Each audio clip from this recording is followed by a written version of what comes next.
सियासी वक्त है, यानी कि चुनावों का वक्त है और ऐसे में ये सियासी तीर लाजमी भी है। लेकिन खड़गे की जुबान जिस तरह से फिसलती हुई नजर आ रही है, उससे वो न सिर्फ लोगों के बीच में आलोचना झेल रहे हैं, बल्कि इसके साथ साथ ऋतु संत समाज का भी विरोध उन्हें झेलना पड़ रहा है। बिल्कुल, और जिस तरीके से उन्होंने सीएम योगी आदित्यनाथ को टारगेट किया, इसके बाद वो न सिर्फ बीजेपी बल्कि संत समाज के निशाने पर भी अब आ गए हैं।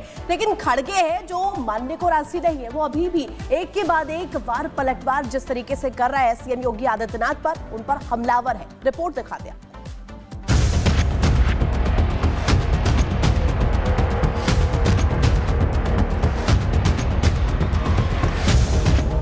पहले गेरुआ कपड़े पर सवाल,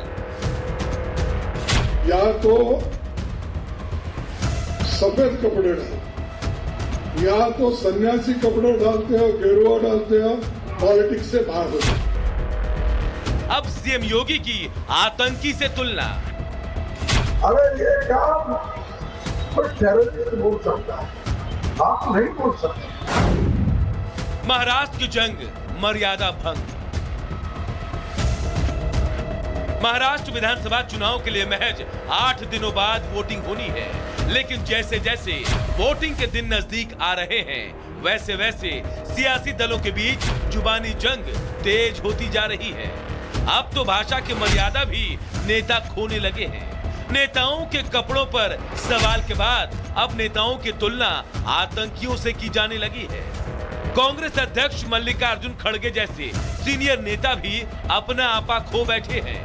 यूपी के सीएम और बीजेपी के स्टार प्रचारक के खिलाफ खड़गे बौखलाए हुए हैं। एक दिन पहले उन्होंने गेरुए कपड़े को लेकर सवाल उठाया, तो अब उनकी तुलना उन्होंने आतंकियों से कर दी। जो साधु संत होता है वो सबके लिए होता है, बाटो काटो में क्यों जा रहे हैं? हाँ? लोगों को बोलते हैं बटेंगे तो कटेंगे, ये साधु का काम है, नाथ पंथ का काम है। अगर ये काम कोई टेररिस्ट बोल सकता है, आप नहीं बोल सकते। आप एक मठ के एक व्यवस्थापक हो। दरअसल सीएम योगी का नारा बटेंगे तो कटेंगे महाराष्ट्र के चुनाव प्रचार में जमकर गूंज रहा है। बीजेपी के तमाम नेता इस नारे को बुलंद करने में जुटे हैं। सीएम योगी हर चुनावी मंच से इस नारे को बुलंद करते नजर आते हैं। छत्रपति शिवाजी महाराज को समय कितना संघर्ष करना पड़ा था। उस समय उन्होंने औरंगजेब की सत्ता को चुनौती देते हुए हिंदवी स्वराज के लिए सभी हिंदू राजाओं को एकत्र करने का काम किया था। तब औरंगजेब जैसा बर्बर विदेशी आक्रांता भी न चाहते हुए भी पराजय का मुंह देखने के लिए मजबूर हुआ था। और मैं तो केवल एक लाइन में अपनी बात कह रहा हूं, और एक लाइन की बात यही है कि बटो मत, बटे थे तो कटे थे, एक है नेक है। सीएम योगी का ये नारा बीजेपी का ट्रम्प कार्ड साबित हो रहा है और विपक्षी खेमे में हड़कंप मचा है। और शायद यही कारण है कि कांग्रेस हार के डर से अपना आपा खो बैठी है। खड़गे के कथित विवादित बयानों के बाद वो न केवल बीजेपी के निशाने पर हैं, बल्कि संत समाज ने भी उनके खिलाफ मोर्चा खोल दिया है। केवल और केवल सनातन के खिलाफ बोलना, क्योंकि वोट बैंक की चाहिए ताली तो हिंदुओं को दो गाली, ये इंडिया अलायंस के गठबंधन का धर्म बन चुका है।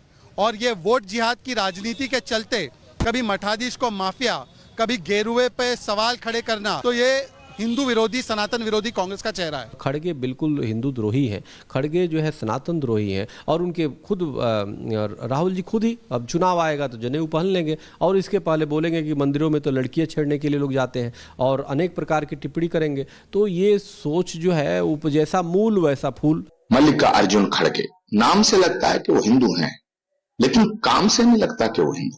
पहले खड़गे जी को बताना चाहिए कि वो हैं कौन, हिंदू हैं या नहीं है, क्योंकि कोई भी हिंदू संत महात्माओं का अपमान नहीं कर सकता। खड़गे के इस बयान ने कांग्रेस नेता मणिशंकर अय्यर की याद दिला दी, जो अक्सर ऐसे ही जहरीले बयानों की वजह से सुर्खियों में रहते थे और पार्टी को कई बार इसका खामियाजा भी भुगतना पड़ा था।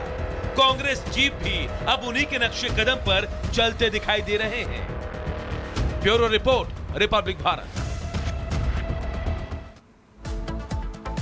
बयानबाजी का दौर कुछ इस तरह से हावी है जिसकी वजह से पॉलिटिक्स इस वक्त काफी ज्यादा हाई देखी जा रही है। और महाराष्ट्र विधानसभा चुनाव की जब हम बात करते हैं तो महाराष्ट्र चुनावों में ये देखिए नारे की जो रणनीति है उसको यहां पर समझना भी बहुत ज्यादा जरूरी हो जाता है। जिस तरीके से सीएम योगी आदित्यनाथ बयान देते हैं, बटेंगे तो कटेंगे, सीएम योगी आदित्यनाथ की तरफ से ये बयान। प्रधानमंत्री नरेंद्र मोदी कहते हैं एक है तो सेफ है। महाराष्ट्र विधानसभा चुनाव, झारखंड विधानसभा चुनाव, तो उधर दूसरी तरफ आरएसएस प्रमुख कहते हैं सजग बनो, यानी कि सचेत करते हुए वो नजर आते हैं, सजग बनो। ये नारे की जो रणनीति है इसके पीछे हमें समझना होगा आखिर क्या संदेश देने की कोशिश की जा रही है, इन बयानों के मायने क्या है। तो दूसरी तरफ ये भी आप जरा समझिए कि किस तरीके से जो विवादित बयान है वो भी एक के बाद एक इन चुनावों में सामने आ रहा है। और इन बयानों की जो पूरी खेप है वो हम आपको यहाँ पर एक एक करके दिखा रहे हैं कि पूरी खेप किस तरीके से रेडी है विपक्ष की तरफ से।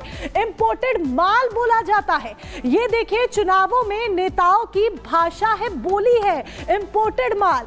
वोट जिहाद की बात हो रही है, मीर कासिम की बात हो रही है, रावण दुर्योधन की बात हो रही है, गद्दारों की सेना बोला जा रहा है। तो दूसरी तरफ भगवा आतंकी का भी जिक्र हो रहा है, भगवा आतंकी तक बोला जा रहा है जिसकी आलोचना देश भर में हो रही है। तो दूसरी तरफ रजाकारों के वंशज जैसे बोल भी बोले जा रहे, पूरी विवादित खेप सुनाई दे रही है इन चुनावों में। अगली बड़ी खबर क्या है, सीधे रुख करते हैं मेरे सहयोगी ऋतु का।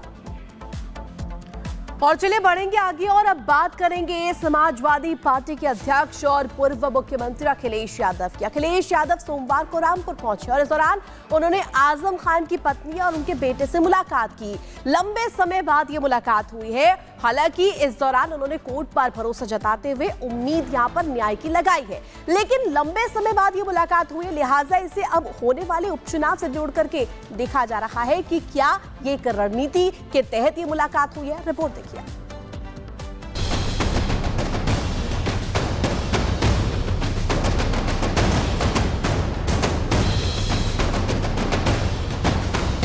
उपचुनाव बना सियासी मजबूरी।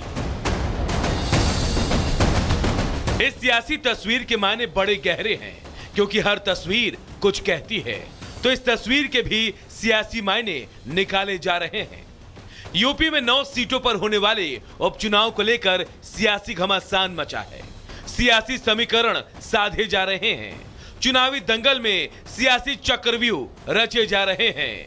महारथियों की तलाश जारी है जो चुनावी जंग को जीत में बदल दे। उपचुनाव के सियासी तपिश के बीच सपा को सीतापुर जेल में बंद आजम खान की एक बार फिर याद आ गई।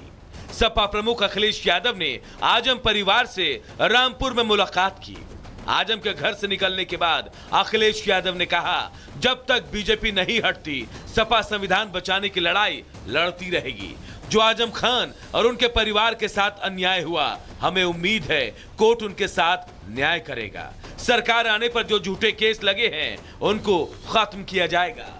सब लोग लगातार जो आदरणीय आजम खान साहब के साथ अन्याय हुआ है उसके खिलाफ लड़ रहे हैं। हमें उम्मीद है कि न्यायालय उनका न्याय करेगा, उनके साथ न्यायालय से न्याय मिलेगा और सरकार आने पर जो झूठे मुकदमे लगे हैं उनको खत्म किया जाना चाहिए। साल भर से जेल में बंद आजम खान